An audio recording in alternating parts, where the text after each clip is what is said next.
What's up, guys? In today's tutorial, I will show you how to know if someone has read your email in Gmail.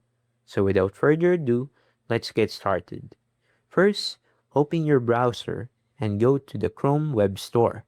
Search for MailTrack or another trusted email tracking extension, then install it to your browser. Once the extension is installed, open Gmail and sign in to your account. You may be asked to grant the extension permission to access your Gmail before you can use it. Next, compose a new email and send it as you normally would. After sending the email, open your sent folder and select the message you just sent. If you see one check mark, it means your email has been successfully sent. Once you see two check marks, it means the recipient has opened and read your email. And that's it.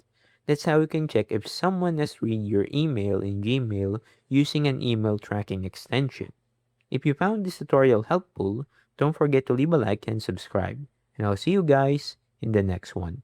Peace.